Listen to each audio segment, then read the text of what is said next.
Hello and welcome to Morris Park and cuttings on Euphorbia 101. Now cuttings can be one of the easiest ways to propagate your euphorbias. And for a lot of euphorbias, it's pretty much kind of like cactus and other succulents. You pretty much just take a cutting off and just dry it and root it. Now say on this Abyssinica, this cutting here, if I wanted to start this into a new plant, what I would do is just take and cut it off right here. See where it joins the plant? Come around it here. Right here, where it joins right here, you would just cut this right here. Then after doing so, you would take a spray bottle of water, just plain water, and wash away the sap, because this thing's going to bleed profusely when you cut this off. You just wash away the sap with that little spray bottle of water, kind of like this one here. You just spray that cutting down, and it'll stop that bleeding. Then you just let the cutting dry, and I would let this dry anywhere from a week to 2 weeks. Once it's calloused up and it looks kind of like this, where I've actually cut this other branch off. Once it's done that, it should be ready to plant. And then you just want to take and stake it up. You want to prop it up because you don't want to plant this real deep. Stake it up in the pot and just barely have it in there. Stake it up with a bamboo stake or something so that just a little bit, this very bottom portion, is in the soil. And believe it or not, this will root up fairly quick.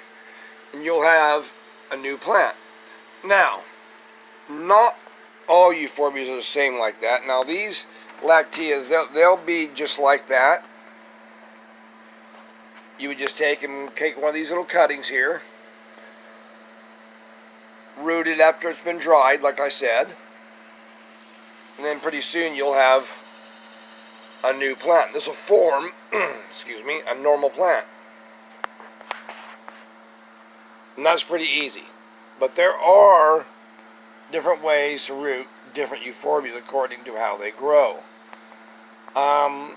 Another way to get euphorbias to grow, and this is from your medusoid types that produce secondary heads, is this. Now I don't know the exact species on this particular medusoid euphorbia. I think it might be a Murray. I'm not quite sure. It was never with a tag, and I've not seen this bloom. It's always been a real good plant. It's always grown very well and healthy, as you can see. It's a real nice one. But it's never bloomed for me, so I've not been able to totally identify it. It was one of these novelty plants, actually, that was sold around Halloween. And they had different cacti or sections representing monster characters for Halloween. And so this was the Medusa head, of course. For ones like this that produce secondary heads, and that's what this is doing. You see this is producing another head. These branches will thicken up at the ends and grow these branches off, as you see. These actually can be cut off at a narrow point, let the callus up, let them dry for a few days to a week, and then put them in soil, in some moist soil. Don't keep them wet. Just kind of mist them down once in a while. Treat them like a cactus, you would a cactus cutting. And pretty soon this will root up and make another plant like this. Any of these medusoids like this that produce secondary heads, like Flanaganii, which Flanaganii could actually make nice little colonies if they're in the right container and good sunlight, produce secondary heads. And these secondary heads can be rooted off by themselves. And so that's another way to propagate euphorbias if you have the medusoid types. Now some of these medusoid types, like actually Caput Medusae, the Medusa head, the great big Medusa head, it is kind of strange. If it produces secondary heads, you can actually do that. If you just try to root one of these little branches or something like that, it just seems like the branch just gets longer and longer, like one little snake, and it's not representative of the plant at all. It will grow, it'll bloom, it just won't make a new head. best way to do that is propagate them from secondary heads. I wouldn't even try to take these little branches off of something like this and really try to propagate them. They may just continue on growing longer and longer and not be much of anything. Always try to get these little secondary heads, and with some of these euphorbias you can see they produce quite a few of them. Like this one's got quite a few little arms on it, like 4 arms started on it now. And around here you can see some of the ones that are kind of starting up in here, such as that. So that's another way to propagate these euphorbias if they're a medusoid type. Okay, off to another method. Okay, one of the other methods of propagating euphorbias is on the stoloniferous types. A lot of these types coming from Madagascar and such, like the Dicarii and the Francoisii types and Cape St. Mariensis, and some of those that are in that group actually propagate from little stolons or rhizomes. When I say that, what I mean by that, if you look at this plant, you see these little creeping deals here, some of these in here, and actually what I'll do, see this one growing here, if you look, they grow from these little rhizomes underneath the soil.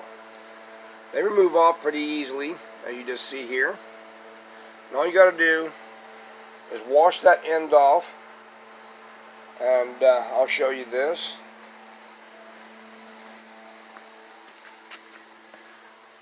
We'll just set that right there.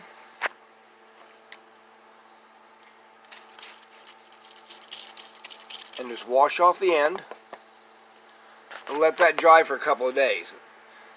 This type doesn't need to dry very long, just a couple of days.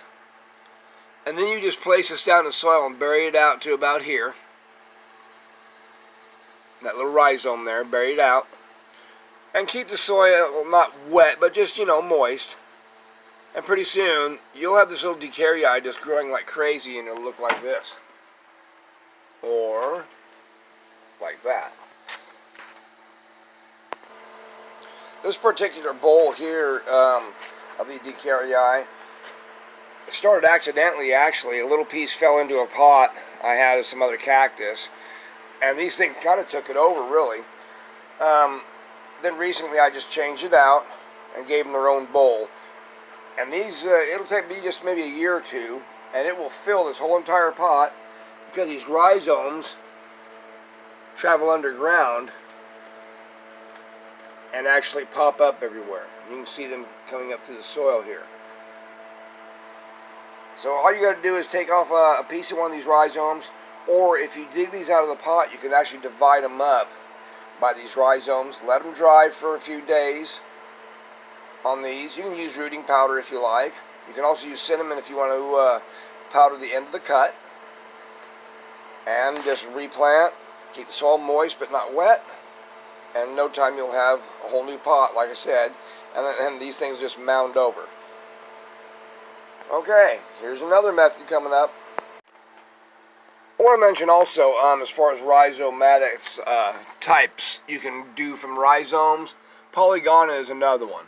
Polygona propagates itself by rhizomes that travel underneath the ground. They pop up everywhere in these. Let me show you another one. This hybrid, this Polygona horrida hybrid, kind of does the same thing. And you notice little tiny rhizomes that try to pop off the very bottom here.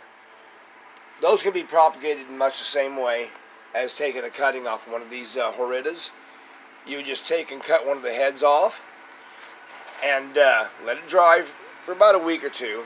Let the cut end dry. And try to get the smallest end possible. If you can get way down in there and cut one of those off from around the base, right where they join the plant. And let's see, right there. Where that little cutting joins the plant is where you want to cut it off. Let it dry for a week or two.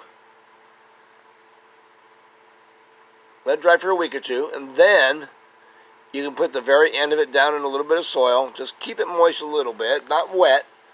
You can even let them dry out a little bit in between waterings because these cuttings won't mind because they're thick and they have a lot of moisture in them anyway. And they'll root up pretty quick. Euphorbias like this usually do pretty well. They're not hard to start. And you can just root these little cuttings up pretty easily. And like I say, it's kind of strange. A lot of the horridas don't put out the rhizomatous type of branches that the Polygonas, it seems, does. But the hybrids do. And they're very easy to propagate. Now the next method of cuttings is something a little different. It's not quite as simple as just taking a cutting off the plant. This is called the two-step cutting method. And for any of euphorbias that branch from a main stem, if they say, like this Granny Waldii, see how it branches out from a center main stem there? You're going to have to do the two-step. If you just take a cutting off plants like this that grow from a main stem, whether it's a reduced main stem or they're like a tree that grows with all the branches coming out from a main stem or a center mirror stem, that they're going to have a two-cut. Or else the branch will continue to get longer. With this one, my first tree I grew, the mother of this plant, I just had a branch cutting. That's all I had. And this branch just grew longer and longer and longer. And all it would do is get a random branch here on it, and it crawled along the ground like a briar. So to get a normal tree, you have to do a two-step. When you plant the branch and get your cutting going and get it nice and rooted, and when it starts looking like this on the top, see that fresh growth? You want that fresh growth. When that starts doing that, then you'll take and you will cut the cutting like you see here. And like here. What this has done, instead of the usual three-angled branch, you now have four-angled branches started in here, as in this one. This is going to be a main stem trunk. Same with this one here. Now, some of these satellite branches that are just growing and continuing on like this, most likely I'll cut them off, because all they're going to do is grow as branches. These ones that have gone into four-angled, and like this little one down here, you see the four-angled branches, those are going to grow into a tree, and I'll show you one of those right now. And this is the Mti Tree that those cuttings came from.